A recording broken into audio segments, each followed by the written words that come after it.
পিছনে যে দোয়েল চত্বর দেখতে পাচ্ছেন এটি কিন্তু ঢাকার শাহবাগ সংলগ্ন কিন্তু অবস্থিত। এটি এই ঢাকা বিশ্ববিদ্যালয় ক্যাম্পাসের সবচেয়ে গুরুত্বপূর্ণ পয়েন্টের অন্যতম একটি স্থান। এর স্থপতি ছিলেন আজিজুল জলিল পাশা। এটি বাংলাদেশের সাংস্কৃতিকের সবচেয়ে বড় অবদান রাখে, যা বাংলাদেশের ইতিহাসকে সমৃদ্ধ করে। এবং সবচেয়ে মজার বিষয় যদি আমি বলি, এর পাশেই কিন্তু আপনার চোখ ধাঁধানো যে কুটির শিল্প, যে মিত্র শিল্প বলা হয় যাকে, এটির কিন্তু যে আনাগোনা সকাল থেকেই কিন্তু এখানে শত শত শরণার্থী দর্শনার্থী কিন্তু এসে ভিড় করেন। এখানে সবচেয়ে বেশি আসেন শৌখিন যারা জীবনযাপন করেন সেই সকল মানুষজন। এবং বাংলাদেশের যে আধুনিকতার ছোঁয়া, সেই ছোঁয়ার হাত ধরে কিন্তু আজকে এই কুটির শিল্প বলেন যাই বলেন, এগুলা কিন্তু হারিয়ে যাওয়ার পথে। কিন্তু বাংলার মানুষ চায় না এসব কুটির শিল্প বাংলার বুক থেকে মাটি থেকে কিন্তু একেবারে নিস্তব্ধ হয়ে যায়।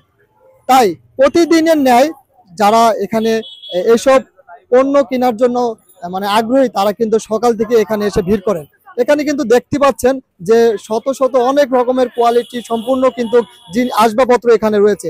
এসব আসবাবপত্র দিয়ে কিন্তু মানুষ যারা শৌখিন আছেন তারা কিন্তু তাদের যে ঘরের সাজানো যে কলাকৌশল, তারা কিন্তু এগুলা নিয়েই কিন্তু তারা ঘর সাজান। এবং আমরা যদি আরেকটু সামনের দিকে যাই, সামনের দিকে গেলে কিন্তু হাজারো যে মানে শত শত রকমের যে চুড়ি মালাগুলো আছেন তা কিন্তু আমরা দেখতে পারবো। এসব চুড়ি কেউ বয়ফ্রেন্ড তার গার্লফ্রেন্ডকে উৎসর্গ করে। এবং এই যে একটি ভাই এখানে দেখতে পেলাম, ভাইয়া আপনি যে চুড়ি হাতাচ্ছেন, আপনার কি চুড়ি বোনের জন্য? বোনের জন্য? হ্যাঁ, সত্যি বোনের জন্য? আচ্ছা আচ্ছা, এখন কি চুড়ি কি পছন্দ হয়েছে আপনার? ডেফিনেটলি হ্যাঁ। চুড়ির দাম কেমন শুনলেন? আমি জানি না, 100 করে বলছে। 100 100 করে বলছে। আচ্ছা, এখন কি 100 তে কি আপনার বাজেটে এটা কি ঠিক আছে? Obviously yes. Obviously। তাহলে দর্শক যেমনটি ভাই বললো, মানে দাম মোটামুটি এখানে ঠিক আছে, 100 টাকা এটা ডাজ নট ম্যাটার। এবং আমরা আরো সামনের দিকে আগাই, এখানে দেখতে পাচ্ছেন যে বাঁশের যে ছোট ছোট বেত দিয়ে যে বানানো, এটা যদি আমি ভুল না করি এটি মনে হয় যে পালকি। পালকি এটিতে করে কিন্তু বাংলাতে আগের সময়ে এর ভিতরে করে বউ বলেন জামাই বলেন তাদেরকে কিন্তু নেওয়া হতো। কিন্তু আজকাল এই পালকি মানে আধুনিকতা ছোঁয়া পেয়ে কিন্তু বিলুপ্ত হওয়ার পথে। এবং আমার পাশে দেখতে পাচ্ছি এবং এখানে কিন্তু ছোটদের খেলনা থেকে শুরু করে অনেক ধরনের আসবাবপত্র কিন্তু আছে। এখানে দেখতে পাচ্ছি এক আন্টি এবং আপু। আচ্ছা, তারা কথা বলতে ইচ্ছুক না। যাই হোক এখানে আমরা সামনের দিকে আরো আগাবো, আমরা দেখবো যে সামনে আরো কি আছে। যদি আমরা আরেকটু সামনে আগাই, আরেকটু সবচেয়ে বড় যে ইনফরমেশন সেটা আপনাদেরকে দিয়ে রাখি, এখানে কিন্তু 1996 সালে মাত্র 2টি দোকান নিয়ে কিন্তু এই যাত্রা তাদের শুরু হয় এবং আস্তে আস্তে এখন পর্যন্ত 50টিরও অধিক এই দোকান কিন্তু এখানে আছেন। তাই এখানকার মানুষ তারা বলে যে আধুনিকতার ছোঁয়া পেয়ে যাতে করে এই ধরনের কুটির শিল্পগুলা বাংলার জমিন থেকে বাংলার বুক থেকে কিন্তু বিসর্জন যাতে না হয়। এবং এখানে আমরা আরো সামনে যাব, সামনে আরো কিছু দেখতে পাবো, যদি আপনাদেরকে দেখাই।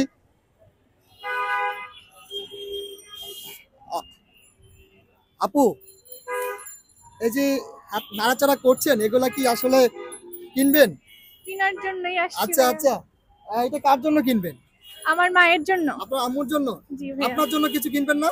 আমার জন্য এখন পর্যন্ত কিছু পছন্দ হয় নাই। কি বলেন, এত সুন্দর সুন্দর দৃশ্য এখানে জিনিস আছে, আপনার পছন্দ হয়নি? মানে আমার ব্যবহারের মতো আপাতত এখন কিছু লাগছে না, তাই পছন্দ হচ্ছে না। তাই পছন্দের জিনিসটা কি একটু আলাদা না? আপনার হ্যাঁ, না লাগে? আলাদা শখের জিনিসও তো পছন্দের জিনিস, তাই না? আচ্ছা, তার মানে কি কিছু হলেও তো পছন্দের জিনিস এখানে আছে? হ্যাঁ, অবশ্যই আছে। যেমন মাটির জিনিসগুলো, ঘর সাজানোর জিনিসগুলো অনেক সুন্দর এখানে, যেগুলো মানে একদম ইউনিক জিনিস বলা যায়। এই আচ্ছা, ধন্যবাদ আপনাকে।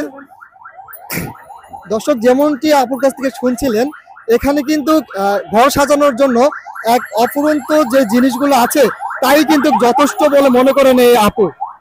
এবং আমরা আরো একটু সামনের দিকে যাই, সামনের দিকে গেলে আমরা আরো কিছু দেখতে পাবো যে ঘরে সাজানোর জন্য যে এত সুন্দর কারুকলাপ যেই ইয়েগুলো আছেন, এগুলা কিন্তু এক ধরনের চোখ ধাঁধানোর মতো। অনেক সুন্দর সুন্দর কারুকলাপ দিয়ে কিন্তু এগুলা তৈরি করা। এবং আমরা আরো একটু সামনে যাব, সামনে যে দেখতে পাচ্ছি যে এখানে এক ভাইয়া এক আপু আছে। ভাইয়া কেমন আছেন? জি, ভালো আছি। ভালো আছি। কি এখানে এসে ভালো হয়েছে নাকি আগে থাকতেই ভালো? আগে থেকেই ভালো ছিলাম, এখন হ্যাঁ এগুলো দেখে ভালো লাগতেছে। ভালো লাগতেছে? জি। আচ্ছা, এখন কি কিছু কেনার উদ্দেশ্য আসছেন না দেখার?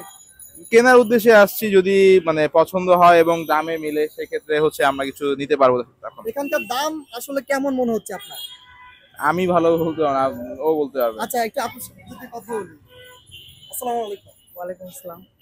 আসলে এই যে দামের যে বিষয়টা, এটা আপনার কাছে কেমন মনে হচ্ছে? দাম তো ভালোই, মানে আপনাকে একটু দামাদামি করতে হবে। দামাদামি করতে হবে? হ্যাঁ মানে এটা কি আয়ত্তের ভিতরে আছে কিনা? হ্যাঁ, মানে সৌন্দর্য অনুযায়ী হ্যাঁ, আর সৌন্দর্য? সৌন্দর্য হ্যাঁ। আচ্ছা, এখন কি চয়েস করলেন এতক্ষণ পর্যন্ত? ল্যাম্প চয়েস করলাম আর কি। ল্যাম্প? হ্যাঁ, এটা আসলে যে শৌখিন যারা শৌখিন, তাদের জন্য হ্যাঁ। আর কি খুব ভালো জিনিস। এখন কি এটা কি নিবেন?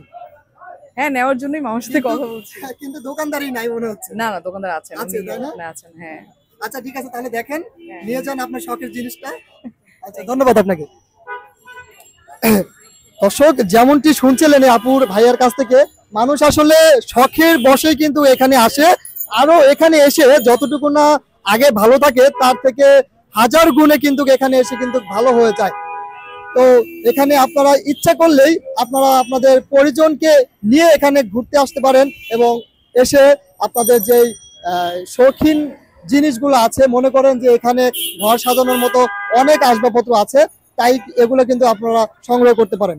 এই ছিল আমার কাছ থেকে ঢাকা বিশ্ববিদ্যালয় চত্বর থেকে মাস্টার মিডিয়া টেলিভিশন, ঢাকা।